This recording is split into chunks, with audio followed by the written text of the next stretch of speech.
Welcome to the HIV podcast. Each week we focus on a person, historical event or pop culture moment linked to HIV and explore the story of what actually happened. I'm Sarah. And I'm Jess, and between us we've been working in the field of HIV for 40 years. Our aim is to get as many people as possible HIV educated. Welcome to the HIV podcast from the office. This is where I'm supposed to say something, isn't it? Yes, it is. Welcome, Sarah. Come, join me. Join me in the podcast where it only works if we speak to each other. Sorry, I was just trying to find what we're doing today. I'm that on the ball. To be fair to us, normally we don't record in the office. And today we're in the office, which is, again, when people see the videos, it will look slightly different. And weirdly, we're actually sat in two different offices in the office. So it's all very odd. And we swap microphones. I've got R2D2. Yeah, yes, you do. And you're not holding it up like a jockey and I can hear you. No. Which is odd. I don't know. I think all microphones just hate me. But anyway, a few things we should mention. Ads, Sarah. Have we sold out? Tell the people. Oh, okay. Well, the podcast is really popular now. I think we're okay to say that without... We're definitely okay to say that. Go us. Blowing our own trumpet too much. And that means people want to advertise, which is fine. So we haven't sold out. The premise for the podcast has always been to normalise HIV, which we're doing. But the secondary benefit of that is that we can get a small amount of money, it's not masses, that we can then put towards our service users and the running of our centre. So it's an unexpected benefit. And I know adverts are a pain. And I listened to an episode the other day and thought Sketchers had hacked into our account. That's how on the ball I am. And then realised that actually it's just that people want to advertise because we've got so many listeners. So go us. And like we said, just please bear with the adverts. We're not selling out, and we're, like Sarah said, we're doing it to get more revenue for our charity. So all of the money goes into TVPS. So we are sorry. We know they're annoying, but please bear with them. Also, this is not my desk I'm sitting at. I've just realised I've had my elbow in a sticky patch. Oh, that is hideous. But it's now all over my sleeve. Awful, isn't it? Also, I've got really sad news for everyone, Sarah. Oh, no, what? Well, you actually already know this, but you didn't know I was going to mention it. This week is the last week of lovely Lauren, who helps us out on the podcast, isn't it? Oh, yeah, I do know she's leaving. Yes. Yeah, that's good. Well, not good that she's leaving, good that you know. But yeah, no, she's off to pastures new. We knew we couldn't keep her forever. She's very, very talented. So just wanted to say thank you, lovely Lauren, for always listening to the podcasts and helping us with the research. And you've been amazing. Oh, she has. And we wish you well for the future. Not that you need it. You're going to smash it. Yeah. And we love you. Yeah, we really do. And if we were, the reason you can tell we love her, because I would have forced her, because she's actually in the office with us today. So normally I would force someone to come in and speak on the podcast, but I know she would hate that. So I won't do that to her. But anyway, moving on, Sarah. The scissors, right? And there's a very good reason for this. Are you ready? Oh my God. What are you going to do? Okay, so we came into the office this morning to find this amazing package that is, it says, Jess and Sarah, aka the HIV podcast. Who's it from? Well, it says, I mean, I don't want to ruin it, but it does say from C.Leach. So I think it's from Charlotte, but we're basically going to open it right now, live on the podcast. Oh, do it. Okay, let's go. Probably have to cut half of this bit out because it'll be really long. What do you think it might be, Sarah? It's quite heavy. Pickled onions. Some dungarees. Dungarees? I think I might actually lose my mind. That would be the best thing that could happen. Okay. Oh, I'm ripping it. She has wrapped this so well. If anyone's looking for a present wrapper or a package wrapper, Charlotte Leach. Right, here we go. Opening it up. So we've got some paper. Oh, my. Yes, chocolate buns. Dark chocolate digestive thins. No, they're not They're the normal ones. Milk chocolate digestive. Oh, yes. Oh, they're my favourite. This is a good present. Still more, right? And normal milk chocolate digestives for you. How amazing is this? And we have a card. I'm so touched. Thank you so much, Charlotte. This is so nice. The card says we should all be feminists. Hell yes, we should. So the card says, Dear Jess and Sarah and colleagues, so we shall share these. Actually, it's really serendipitous that we're in the office today. It's like we knew. Actually, I call that bad luck because we're going to have to share this with other people. It is. We'll keep the dark chocolate digestives and the chocolate buttons a secret, and we'll just share the other bits. Deal? Yeah, no, that's fair. Yeah. She said, here are a few treats to say thank you so much for making the HIV podcast, as well as learning lots about HIV and AIDS, and in turn, educating others. Your good humour and chat has made me laugh so much. You're doing such a great job at educating people about HIV and AIDS. Keep it up. Best wishes, Charlotte Leach. And she said, P.S. For fairness, I included both dark, she's put in brackets yum, because we know she's with me on that one. Yes. And milk digestives biscuits, as well as caramel for something new. Enjoy. Literally, this has made my day. Kind person she is. Because to take the time to do that, honestly, that's made our day. So I'm very excited. Actually, do you know what I'm going to do? Because we can do this now in the office. I'm actually going to run through and bring you the chocolate biscuit. Ready? I'm coming. Yes, go. Oh, I'm going to crack into these in a minute, I tell you. We're in the same office. Yeah. Like a challenge Annika moment, wasn't it? But oh, yes, it was. We'll do more of those. What a way to start the podcast. Yes, the last one. We're on such a high. I feel like we should do a really happy episode. Oh, no. We always say that we need to be armed with treats to get us through them. And today we actually are. So let's go. Hey, are you ready? Yes. So, the final piece of the Romanian puzzle. I know it sounds like I haven't looked at this for weeks, and I haven't, to be fair, because we've been so busy. So this will be as much a surprise to me as it will be to all of you, because I've got no idea what the contents is. Okay, so we have looked at the children affected by HIV in Romania, the doctors, Dr. Klein and Dr. Matusa, that made a difference by securing funding and setting up clinics. We've looked at Stephen Doyle, who volunteered out there and made such a difference to children's lives. And we've looked at Smiley Pool, whose photographs helped the world see what was going on. Now we're going to look at a little girl who played a big part in persuading parents and caregivers around the world that antiretrovirals worked.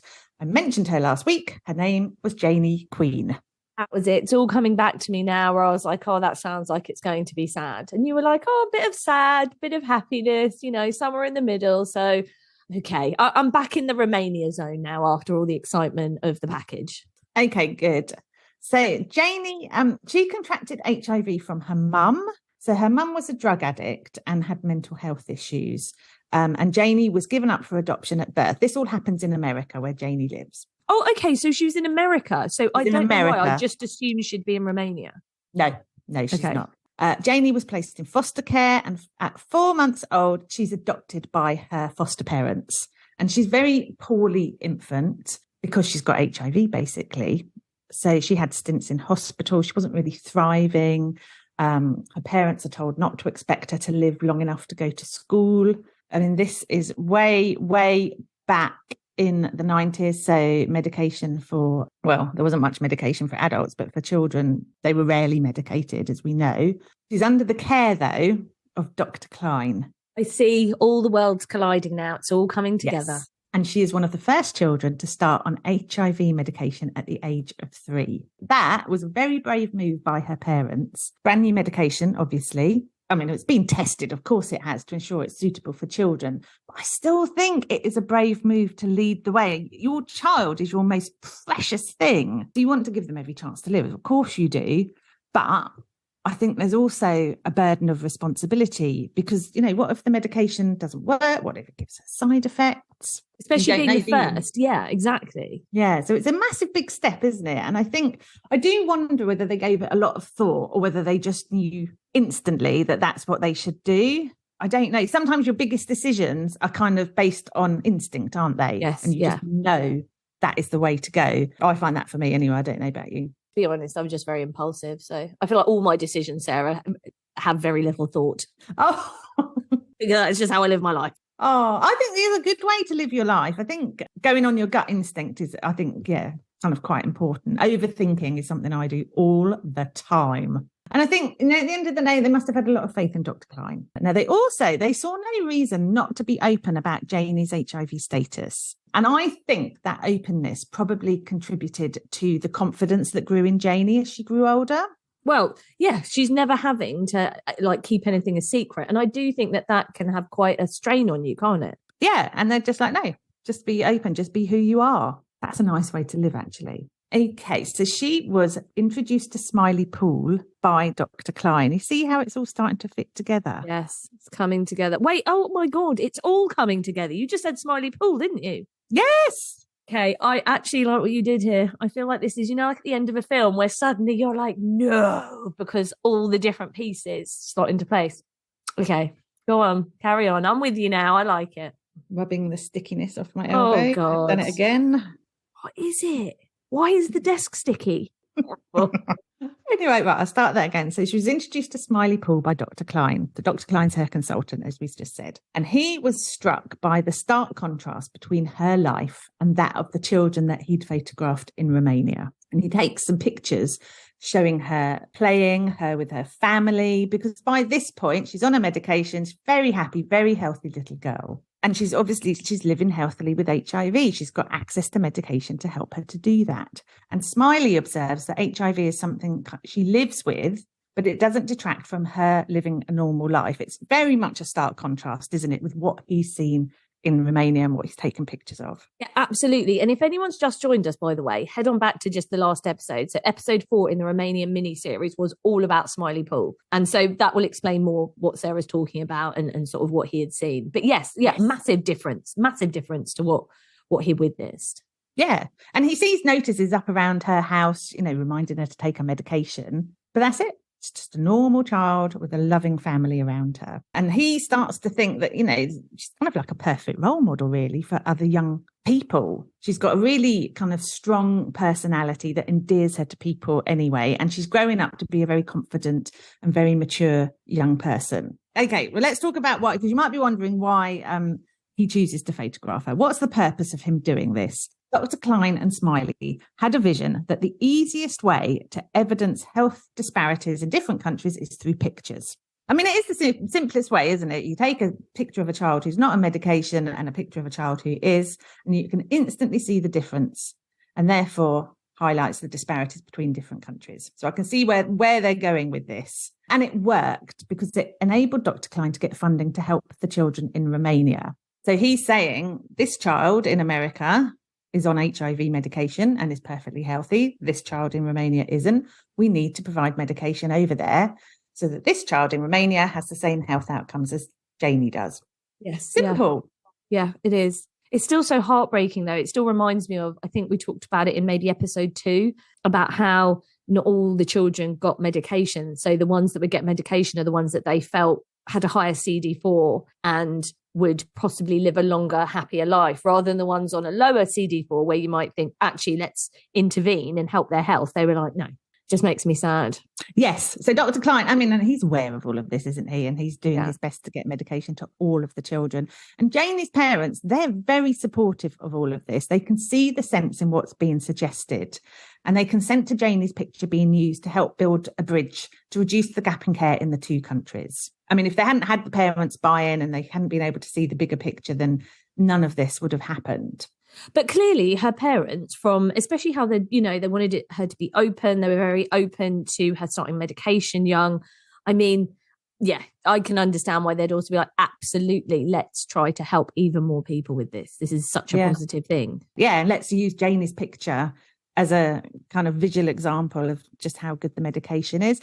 And it is a huge step for her parents. They're obviously very open anyway. They've got an amazing consultant. But, we've talked about Ryan White, haven't we? And the challenges that he faced and his family faced because they were open. Well, I don't think through choice, but they had to be open about his HIV diagnosis. So it could have gone very differently. Yeah, it's a massive decision that's going to affect your life, essentially. And it could be like we were saying, it could be in a negative way. You just don't know at that point. Yeah, exactly. Anyway, as we said, it paid off. Dr. Klein got his funding. So it was a good use of Smiley's pictures, and Smiley continued his photography of Janie. So he volunteered with his wife at Camp Hope, which is was a camp in America where HIV positive young people learned to kind of navigate their diagnosis. So it's specifically for young positive people.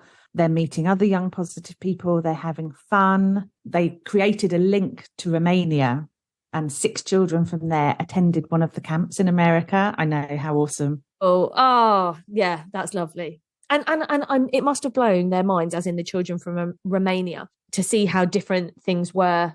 I mean, don't get me wrong, there was still a ton of stigma, but I'm assuming if you're at Camp Hope, there is not stigma in Camp Hope, because it's a lovely environment for everyone to be open and positive. Oh, how nice. I know, it's lovely. And I mean, Smiley's volunteering there. And again, he can see the benefits of the interactions between the children from the two different countries. Janie, I mean, she's a very friendly girl, and she's able to strike up strong connections with the Romanian children. And although we've seen this before at our drop-in when we've had young people here, HIV brings them together. And in this case, with Janie living in America and the other children from Romania, their health challenges are obviously very, very different. But in reality, if you stick a group of kids together from anywhere in the world, from any background, they will find a way to play and get on. Yes, exactly. And find their own way of communicating. Yeah, and that's exactly what happened. They're just kids having fun, having a great holiday. And Smiley gets to see all of this because he's volunteering there. Okay, in 2001, Janie is invited to Romania, and the children that are treated at the clinic that she kind of goes to visit, they treat her like a guest of honor. They're showing her around. Again, she strikes up a rapport with them, but she is a very visual representation to the hospital staff and the children themselves that it's possible to live healthily with HIV. Yeah, I mean, that's amazing. And how exciting for them as well. It must have been so nice to have someone come and visit and want to see about their lives, and very special. Yeah, very much so. And I just think she's extraordinary, because it would appear that no matter what situation she was faced with, she's just in there making everyone feel comfortable, being friendly, being, confident, and making them feel at ease. Yes, absolutely. That's a strong character in a child as well, isn't it? You don't often see that kind of level of maturity, but she has got it in bucket loads. Have also helped just encourage her, just be exactly as she is, because it takes courage for them to make the decisions that they made around her healthcare and her life. So I think, there's definitely something in there, I'm sure, with her parents just helping her to become such a strong person. Oh, absolutely. Yeah, definitely. Now we know, I don't know if I've mentioned it, but yes. Hello, I'll start that again. I don't know what you're saying. Right, as Dr. Klein's clinic model, I should never move away from my notes, Jess. I can't improvise. I'm rubbish at it. I find it odd today anyway, Sarah, because I can hear, because as we said, we're in the office, and what that means is it's our drop-in day. So the charity, obviously, that we work for, we have a drop-in day once a week. And so I can hear everyone downstairs, like, having a lovely time. So it's weird because it's almost distracting as well. We don't normally we've only got Gracie and, all the stinky dogs that normally distract us. And today I can hear all the hustle and bustle of all our clients at the drop-in and everyone having a nice time. They are having a nice time. I mean, I find it a bit disconcerting that they're having a good time without us, because we are the focus of any good time, Jess. We know this. Life and soul. Absolutely. But they seem fine. Did you hear the buzzer? The buzzer just went. Someone else arriving. Oh, more people coming in. Okay, so as Dr. Klein's clinic model works, they branch out to set up a similar model in Botswana. I think I mentioned that in one of our other episodes. Yes. Janie's picture is used to show parents in Botswana that HIV meds work. So they're suspicious of the medication. She would be, it's new. But seeing Janie helps them understand the benefits outweigh their concerns. Brilliant. And you can't, I was going to say, you can't buy publicity. I know it's not really publicity, but having those visual representations of this representation of taking the HIV meds is just invaluable. Yeah, no, it's perfect. And it's so simple. All the best ideas are simple, aren't they? Okay. As for Janie, her picture's been showed around the world. So she's changing perceptions, but she's also carrying on with her life. So she's at school, she's a cheerleader. She does face some stigma, but she has got a very strong group of friends that stick up for her and a very supportive family. And she's just kind of getting on with life, really. That's what you need. You need that really strong support network. Yeah, but imagine she's changing perceptions around the world and she's just like back there in America, just living her life. It's amazing. Apparently, she told a friend on her 16th birthday, I'm still here and I'm going to stay. My life isn't much different from anyone else. I have to take medication when I wake up and before I go to bed, but that's just 2 minutes out of my whole day. Oh, that's a good way of looking at it. Like, what is that? A tiny element of your, yeah. Oh, wow, I love her. Now, she graduates in 2010 with the ambition to train as a nurse. But in 2012, she has a car accident and she dies at the age of 20. Stop it. Are you serious? God, that's so devastating. Obviously, it's always devastating when someone loses their life. But the fact that she'd been through so much, helped so many people, changed so many other people's lives, and overcome like HIV herself to be living a healthy, long life, for that to happen is, oh, I'm so glad we've got the biscuits. The buttons. Yeah. Going to open them now. I know. Stephen Doyle had talked about Janie Queen when I spoke to him and how remarkable she was. And I thought, well, okay, we could probably include her. And then as I was doing all the research, her name comes up a few times. And I'm like, yeah. When I found out that she'd passed away, I was like, oh, do we include her? And of course you have to. She's a massive part of this. Yeah. But it was just so the end. We've talked about this before, haven't we, with other young people. It's just not the ending. Yeah. That's not what I expected you to say. That really isn't. No, I know. So we've got some quotes from her mum remembering Janie. And she says, it didn't matter how cute you were or popular or the kind of clothes you wore. She was nice to everyone. Of course she was. She just sounds so lovely. So she said sometimes new kids would start at school and they'd be like, oh, yeah, I've heard that you've got HIV. And she said other kids who knew her, who grew up with her, they would jump on them and they'd say, don't talk about our Janie like that. Yes, this is so nice, but so sad. Oh, I know. Dr. Klein paid a tribute to her. So the Baylor College of Medicine Paediatric AIDS Initiative annual report. A mouthful. It was a mouthful. It included a foreword from Dr. Klein. He said, we mourn the loss of Janie and recognise her pioneering contributions to the work we accomplished in the early years. Janie paved the way for children the world over to follow her into health and a bright future. She achieved so much while also just, in some respects, being able to just be a normal kid and just enjoy her life too. Like, that's really nice to have that balance of the two things. Yeah. Absolutely. There's a lovely picture of them with the tribute of Dr. Klein and Janie hugging. And you just think, wow, two amazing people working together to change the world. Well, we've learned about so many amazing people in this series. I can totally understand why you first spoke to Stephen and it was supposed to be an episode. And it just grew and grew and grew. And then by the end, I'm like, how many? I'm like 5, Jess, 5 episodes. I know. I like that too. I like the way it's all interlinked. Everyone played a vital part. But as like we said before, because they wanted to, not because they had to, they're clearly all very, very passionate and they've made a huge difference, not just in Romania, but around the world. And I don't think any of them, when they started their involvement with Romania, could have envisaged that would happen. No, I don't think they did. I can't believe how much there is to this. And I can't believe how little we knew in the beginning. Like, oh, yeah. I'm still telling everyone about it all the time. I'm still like, right, so sit down. Nicholas Ceausescu, have you heard of him? Now. And they're like 2 hours later, please just stop. I agree with you. It is an amazing story and I'm so glad that we came across it and then we got to learn about all of the people we featured. They're all amazing role models. Yep. And I think we've said this before as well, it kind of, what's the word I'm looking for? Kind of, it's not heightens your belief, that sounds awful, but it's reinstills your belief that there are really good people in the world. Look at your little face like, come on, spit it out with what the word is. But I've realised every time I do that, I have no idea where you're going with it. And I just start just saying words that are nothing to do with what you're talking about. So I was just waiting there, just like, she'll get there in a minute. Yeah. But yes. In her own time. Oh, so these are all the people we featured. Between them, they have saved hundreds of children's lives. And I'm so glad we featured them at all HIV heroes. And yeah, that's it. That's not a great ending, is it? You know why? Because I'm distracted by these buttons.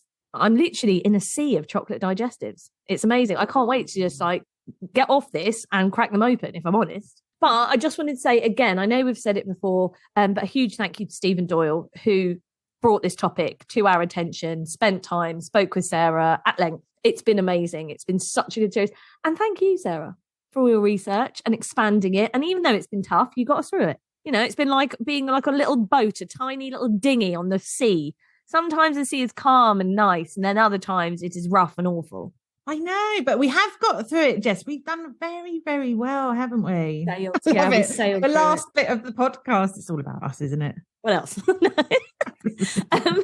And next week, do you know what we have, or are we just flying by the seat of our pants?